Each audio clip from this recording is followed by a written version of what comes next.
¿Qué tal? Bienvenidos a nuestro habitual programa Manos a la Biblia. Ya estamos casi en Navidad.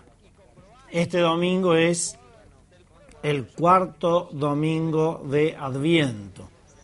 Y como decíamos en anteriores programas, la liturgia nos va como poniendo ya en el clima, en la proximidad de la venida del Salvador. Por lo tanto, los textos que hoy vamos a comentar, tanto del Antiguo como del Nuevo Testamento, son textos dirigidos ya prácticamente a la persona del Mesías, ¿no? Son textos que nos colocan ya en la perspectiva del nacimiento del Mesías. La primera lectura de este domingo es del libro de Samuel, segundo libro de Samuel. ¿Qué es el libro de Samuel? ¿Quién era Samuel? El libro de Samuel es un libro de los que consideramos libros históricos en la Biblia o de género histórico. Recordemos que en el Antiguo Testamento tenemos el Pentateuco, que son los 5 primeros libros, luego vienen los libros históricos, los libros proféticos, y finalmente los libros sapienciales. Entre los libros históricos tenemos precisamente el libro de Samuel, que tiene 2 partes, primero y segundo libro de Samuel. ¿Quién fue Samuel? Nos ubiquemos más o menos alrededor del siglo XI o X antes de Cristo. Samuel tuvo la enorme responsabilidad de hacer pasar al pueblo judío de la época de los jueces a la época de los reyes. ¿Quiénes eran los jueces? Para que nos entendamos un poquito, los jueces eran algo así como caudillos del pueblo, caudillos de las distintas tribus. ¿Por qué? El pueblo de Israel es una suerte de confederación de tribus, las 12 tribus de Israel. Y esta confederación de tribus, al ver que los pueblos vecinos se organizaban con rey, de pronto quisieron ser como los pueblos vecinos. Y a Samuel esto no le gustó mucho. De entrada les dijo que no. Él era juez en Israel. Y entonces los judíos insistieron, queremos un rey. Y Samuel dice, no, el único rey aquí es Dios, no pidan rey. Finalmente Samuel consulta con Dios y Dios le dice, bueno, dale el gusto. Y Samuel actúa precisamente en esta transición entre la época de los jueces y de los reyes. Y él es el que unge al primer rey de Israel, que fue Saúl. Luego de Saúl viene David, el gran rey David. Este rey que fue también ungido por Samuel, porque Saúl se portó mal. Y entonces Dios le quitó el reinado a Saúl y se lo dio a David. Bueno, no vamos a contar ahora toda la historia de David porque no viene al caso. Pero en el libro de Samuel, primero y segundo de Samuel, está toda la historia de los reyes, de Saúl, David y Salomón. En el texto que hoy leemos, que es el capítulo 7 del segundo libro de Samuel, se nos trae una intención que tenía David, muy interesante, que es la intención de construir un templo para Yahvé. ¿Por qué? Porque David se hace esta composición de lugar, hace este argumento. Yo ya tengo mi palacio, tengo mi reino establecido, Dios me ha dado paz con todos mis enemigos, yo estoy bien, pero resulta que Dios no tiene su casa, Dios no tiene su templo. El arca de la alianza estaba en una tienda. Y entonces David dice, conviene que construya yo un templo para Yahvé. Y Natán, que es el gran profeta que aparece aquí en escena, le dice a David, bueno, está bien, construir nomás el templo. Pero esa noche Dios le dice a Natán, no, decirle a David que no va a construir él el templo. Efectivamente, lo que sucede después es que el templo de Jerusalén lo construye Salomón, el sucesor de David, el hijo de David. Fíjense el texto de este capítulo 7 del libro de Samuel, segundo libro de Samuel. ¿Ya buscó ahí en su Biblia? Segundo libro de Samuel, capítulo 7. Dice así, cuando el rey David se estableció en su palacio, David reina aproximadamente entre el año 1055 al 1015, aproximadamente unos 40 años más o menos, antes de Cristo, evidentemente. Cuando él se establece, el rey le dice a Natán, el profeta, mira, yo estoy viviendo en casa de cedro, mientras el arca del Señor vive en una tienda. Y Natán le responde al rey, bueno, andá y hacé lo que estás diciendo, el Señor está contigo. Pero aquella noche, dice el texto, recibió Natán la siguiente palabra del Señor. Ve y dile a mi siervo David, así dice el Señor, ¿eres tú quien me va a construir una casa para que habite en ella? Yo, que te saqué de los apriscos, de andar tras las ovejas, para que fueras jefe de mi pueblo, yo estaré contigo, acabaré con tus enemigos, te haré famoso, daré un puesto a Israel mi pueblo, te haré grande, te haré una dinastía grande, y cuando tus días se hayan cumplido y te acuestes con tus padres, afirmaré después de ti la descendencia que saldrá de tus entrañas y consolidaré el trono de su realeza. Yo seré para él padre y él será para mí hijo. Tu casa y tu reino durarán por siempre en mi presencia. ¿Qué está queriendo decir esta profecía de Natán a David? Que el que va a construir una casa para que Dios habite no es David, sino Dios. Diciéndolo de otra manera, acá la iniciativa no la va a tomar David, no la toman los hombres. La iniciativa la toma Dios. David tiene la intención de construir una casa para Yahvé, pero Yahvé habla de otra casa, de una casa que es la dinastía, que es la simiente. Por eso dice, te daré una dinastía, te daré una descendencia. La palabra descendencia en el original griego significa simiente, que saldrá de tus entrañas. O sea, Dios le hace ver a David que la permanencia del reino, la consolidación del reino, no va a ser obra de él, sino que va a ser obra de Dios. Dios es el que hará la casa. Dios es el que dará descendencia o dinastía. Dios es el autor y el Señor de la historia. Entonces, en este texto, en donde el profeta Natán, que fue el profeta que lo retó a David después de lo que hizo, ¿se acuerdan de aquella, diríamos en términos actuales, aquel affair, ¿no?, de David con Betsabé? Le robó la mujer a uno de sus soldados y después tuvo con Betsabé un hijo, ese hijo se le murió, después nació el verdadero descendiente de David, que es Salomón. Bueno, por esta razón, Natán le dice a David, pues ya lo había retado antes Natán a David, dice, no vas a ser tú el que va a construir una casa para Yahvé, sino Yahvé mismo es el que le va a dar permanencia a tu trono, es decir, a tu descendencia.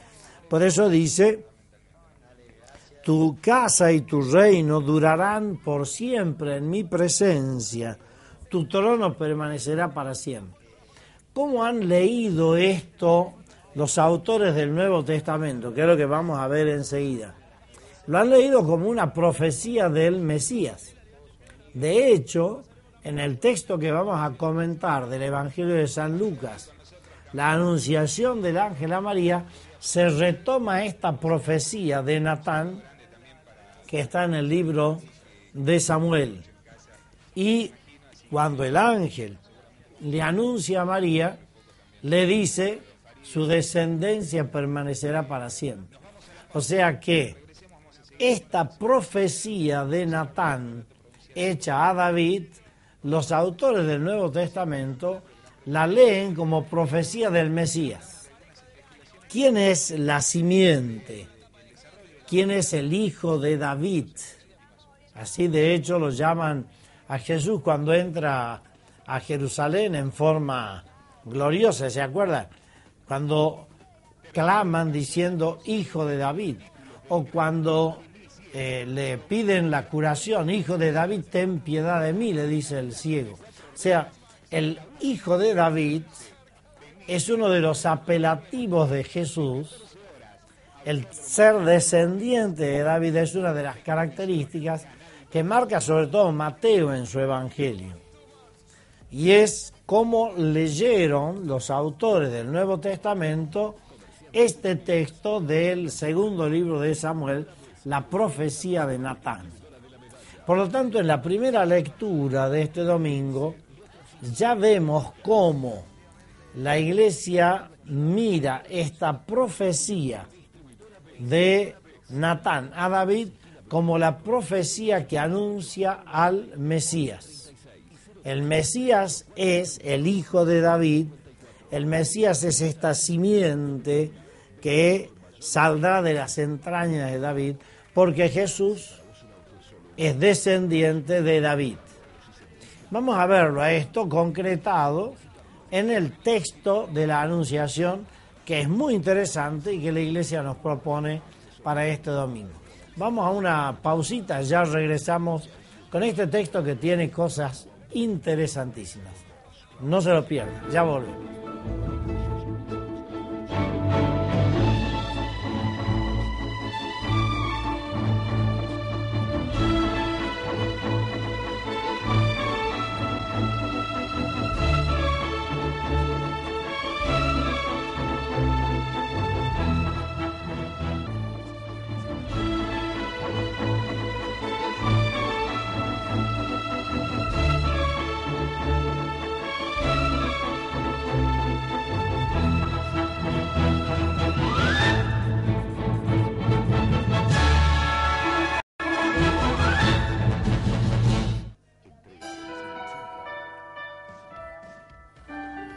Como sabrás, nos acercamos nuevamente a la fecha de mi cumpleaños.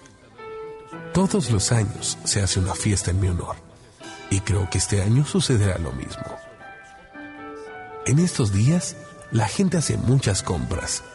Hay anuncios en la radio, en la televisión, y por todas partes no se habla de otra cosa, sino de lo que falta para que llegue el día. Es agradable saber que al menos un día al año, algunas personas piensan un poco en mí. Como tú sabes, hace muchos años comenzaron a festejar mi cumpleaños. Al principio parecían comprender y agradecer lo que hice por ellos, pero hoy en día nadie sabe para qué lo celebran. La gente se reúne y se divierte mucho, pero no sabe de qué se trata. Recuerdo el año pasado. Al llegar el día de mi cumpleaños, hicieron una gran fiesta en mi honor. Había cosas deliciosas en la mesa. Todo estaba decorado y había muchos regalos. Pero, ¿sabes una cosa? Ni siquiera me invitaron.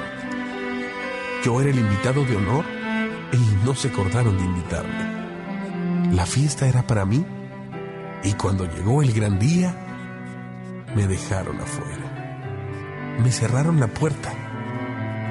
Yo solo quería compartir la mesa con ellos. La verdad no me sorprendió, porque en los últimos años todos me cierran la puerta. Como no me invitaron, se me ocurrió estar ahí sin hacer ruido. Entré y me quedé en un rincón. Estaban todos brindando. Había algunos ebrios contando cosas, riéndose. La estaban pasando en grande. Para colmo, llegó un viejo gordo, vestido de rojo, con barba blanca y gritando "jo, jo, jo". Parecía que había bebido de más.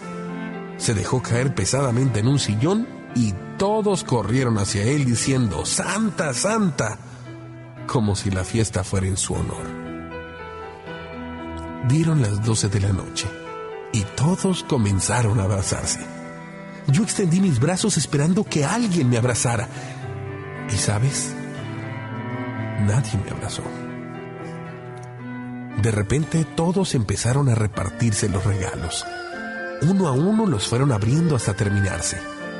Me acerqué a ver si de casualidad había alguno para mí, pero no había nada. ¿Qué sentirías tú si el día de tu cumpleaños se hicieran regalos unos a otros y a ti no te regalaran nada? Comprendí entonces que yo sobraba en esa fiesta.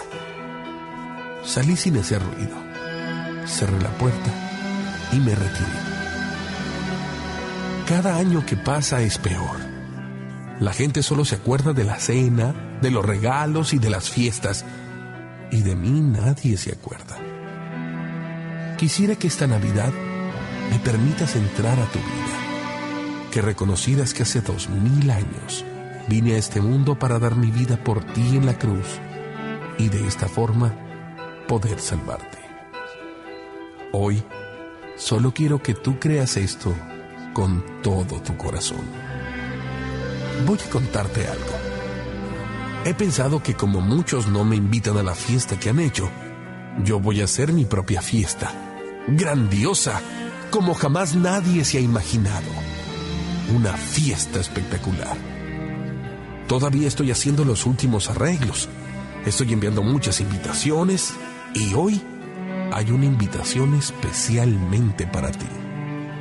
Solo quiero que me digas si quieres asistir.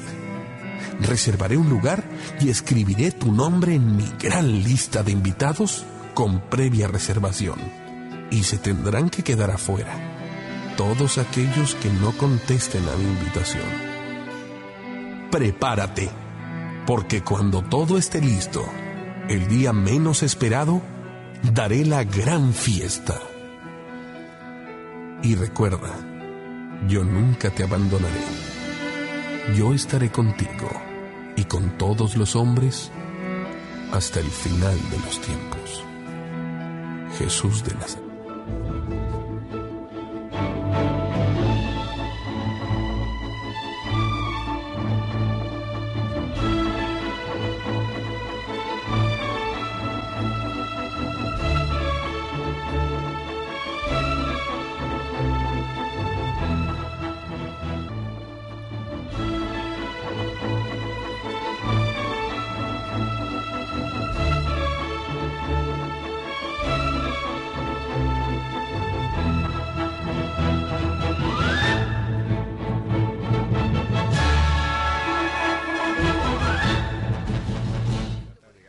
Muy bien, estamos de vuelta con esto que es Manos a la Biblia. Hablábamos en el bloque anterior de la profecía de Natán a David. Esta profecía se relata nuevamente en el Evangelio de San Lucas, que leemos este domingo, en el relato de la Anunciación. Busque Lucas 1, 26 al 38. A ver, Lucas, esto es más fácil que Segunda de Samuel de hace rato. Lucas 1, 26. Mateo, Marco, Lucas, el tercer evangelio. Capítulo 1, versículo 26, un texto muy conocido, muy escuchado muchas veces. Dice el texto: en el 6º mes, el ángel Gabriel fue enviado por Dios a una ciudad de Galilea llamada Nazaret, a una virgen desposada con un hombre llamado José, de la estirpe de David. El nombre de la virgen era María. Hay acá un montón de detalles que conviene explicar para entender mejor el texto. Empecemos con el tema del ángel y del sexto mes. ¿En el sexto mes de qué? En el sexto mes de embarazo de Isabel, porque el texto de San Lucas previamente había hablado de el embarazo de Isabel, la madre de Juan el Bautista. En el sexto mes del embarazo tiene lugar este acontecimiento. El ángel Gabriel. ¿Qué es esta figura del ángel? ¿Y qué significa Gabriel? Gabriel significa hombre de Dios, ¿eh? Como para que los Gabrieles sepan qué significa su nombre. Hombre de Dios. Cuando aparece un ángel en la Biblia, quiere significar la presencia, la iniciativa de Dios, Dios que sale al encuentro del hombre. Siempre en la Biblia ha habido ángeles. Fíjese, por ejemplo, en el texto previo, la anunciación a Zacarías también es el ángel Gabriel. En los relatos, por ejemplo, de la resurrección del Señor, había ángeles sentados en el sepulcro que anuncian a las mujeres que Jesús resucitó. O sea, el ángel es, en la Biblia, el mensajero de las buenas noticias, el mensajero de Yahvé. Ángel, ángelos en griego, quiere decir precisamente mensajero. Fue enviado a una ciudad de Galilea llamada Nazaret. Galilea, ¿cuál es la región de Galilea? La región de Galilea es la región del norte. Está Galilea, Samaria, Judea. Pero Galilea es una región despreciada por los judíos. Se la llama en la Biblia Galilea de los gentiles. ¿Por qué? Porque esta zona era una zona muy mixturada. Había mucha gente de muchos lugares por el comercio que había en la zona. Por lo tanto, los judíos de ley los despreciaban a los galileos. ¿Por qué? Porque eran judíos impuros, judíos muy mixturados, muy mezclados con gente de otros lugares. Entonces, fíjese que hay que ubicarse. La acción de Dios empieza en un lugar despreciado por los hombres, en Galilea, a una ciudad de Galilea llamada Nazaret. Nazaret era un villorrio, un pueblito insignificante. Fíjese que hay un detalle muy interesante. Nazaret no figura para nada en el Antiguo Testamento. De Nazaret ni se habla en el Antiguo Testamento, lo cual no quiere decir que no existiera. Hay testimonios, hay excavaciones que se han hecho en Nazaret que indican que Nazaret ya existía en el Antiguo Testamento y en época del rey David. Pero es un pueblo tan insignificante, tan poca cosa, que ni se lo nombra en el Antiguo Testamento. Nazaret quiere decir retoño o vigía. Una de las dos significaciones puede ser válida. Pero en el Nuevo Testamento tenemos un dato también interesante. Cuando Jesús se encuentra con Natanael o Bernabé, cuando le dicen hemos encontrado a Jesús de Nazaret, él responde diciendo, ¿de Nazaret puede salir algo bueno? Como diciendo, de ese pueblucho de Nazaret. Así que fíjese que Jesús elige Dios elige para encarnarse una tierra despreciada, Galilea de los gentiles, un pueblito que ni se lo nombra en el Antiguo Testamento ni figura, Nazaret, y el ángel se le aparece a una virgen desposada con un hombre llamado José. ¿Cómo era el tema de los desposorios?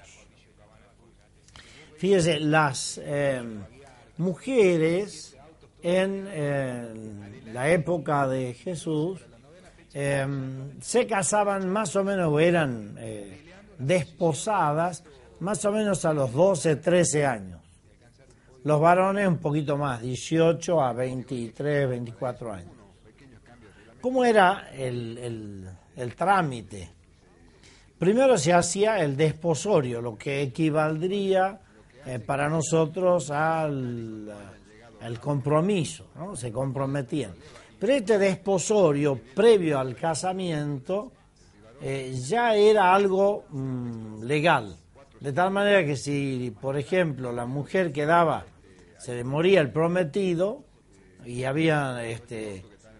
tenía derecho al leviratado, que se llama, es decir, a que el hermano del prometido fallecido se casara con ella para continuar la línea de descendencia del prometido. O sea, a los efectos legales, este desposorio, este compromiso era casi como un casamiento, pero no vivían juntos. Se realizaba el casamiento después de un año más o menos del desposorio. O sea, primero se hacía el compromiso, después el casamiento. Por eso es que cuando el ángel se le aparece a José, le dice: no temas recibir a María en tu casa. Recibir a María en tu casa era el casamiento. Entonces, María era virgen, dice, a una virgen, a una joven desposada. ¿Qué significa José? Porque aquí da un hombre llamado José. José significa Dios me lo ha añadido. José es el nombre del hijo de Jacob. Cuando Raquel tiene su hijo, fíjese en el libro del Génesis, capítulo 30, versículo 22. Entonces Dios se acordó de Raquel, Dios la oyó, abrió su seno, y ella concibió y dio a luz un hijo, y dijo: ha quitado Dios mi afrenta, y le llamó José, como diciendo: añádame Yahvé otro hijo. O sea, José significa el añadido de Dios, podríamos decir. ¿Y María qué significa? Una joven que se llamaba María. Hay miles de interpretaciones sobre el significado del nombre María. Pero parece ser que el que más se acerca al verdadero significado es el término o el indicativo de señora. Ella es la señora, ¿no? José es de la estirpe de David, dice el texto.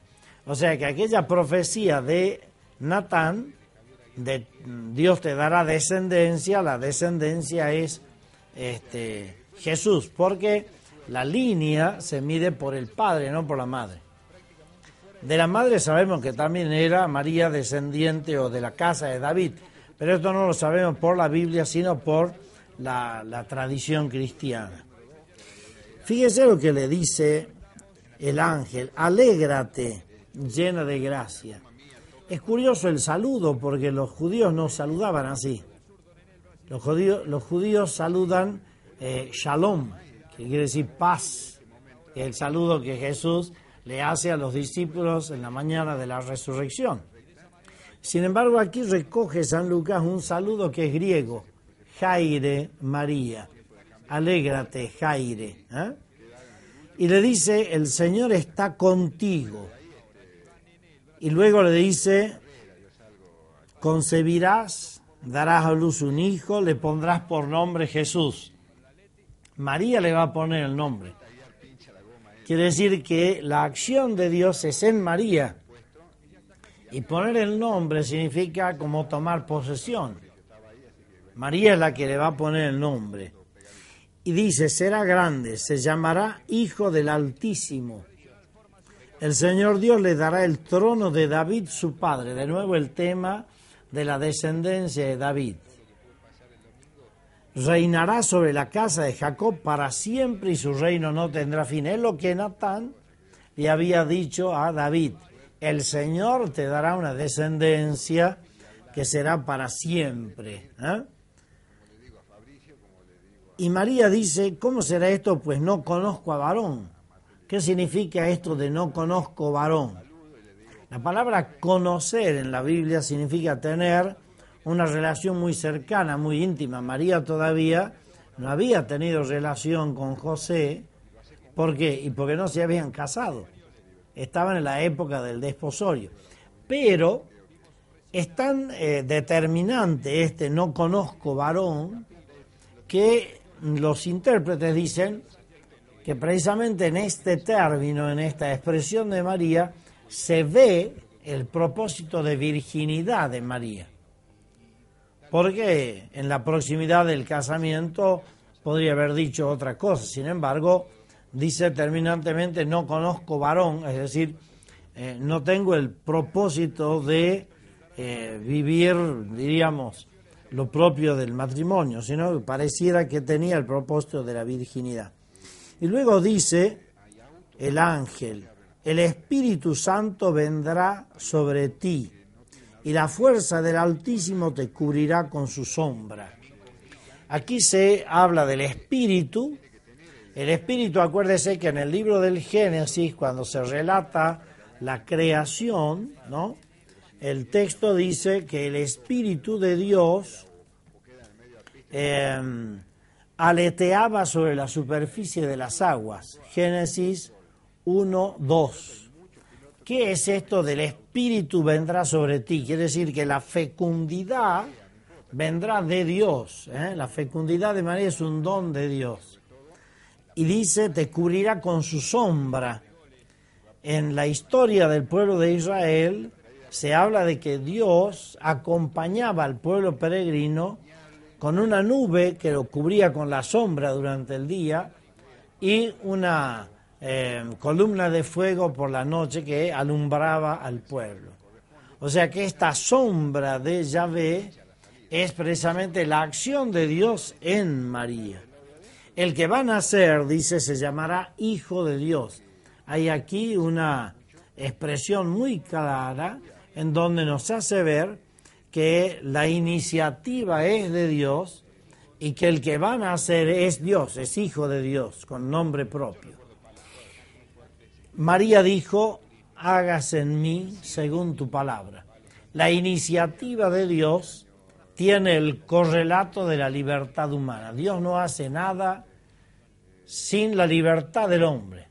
Y aquí la iniciativa de Dios, que está proyectada en el ángel que aparece, esta es la iniciativa de Dios, el ángel viene a la casa de María, esta iniciativa de Dios encuentra el correlato de la libertad de María, hágase en mí según tu palabra. ¿Qué nos dice esto a nosotros? Que también Dios quiere hacer algo en cada uno de nosotros, que Dios también quiere tomar iniciativas, que Dios también viene hoy, está viniendo, por esto es Adviento, está viniendo a nosotros, pero Dios no va a hacer nada sin nuestra libertad. No va a hacer nada si nosotros no decimos que sí. En María hizo maravillas, como lo dice después también la Virgen, porque ella dijo que sí. Cuarto domingo de Adviento, estamos cerquita de Navidad. Le dejo una pregunta. ¿Seremos capaces de decirle a Dios, pase, entre en mi corazón, transfórmame la vida? ¿O seguiremos dejándolo a Dios afuera en la puerta? Una pregunta para que la pensemos en esta última semana, ya cerquita de la Navidad. Y que los bendiga Dios, que es Padre, Hijo y Espíritu Santo. Amén. Hasta la próxima, si Dios quiere. Muchas gracias.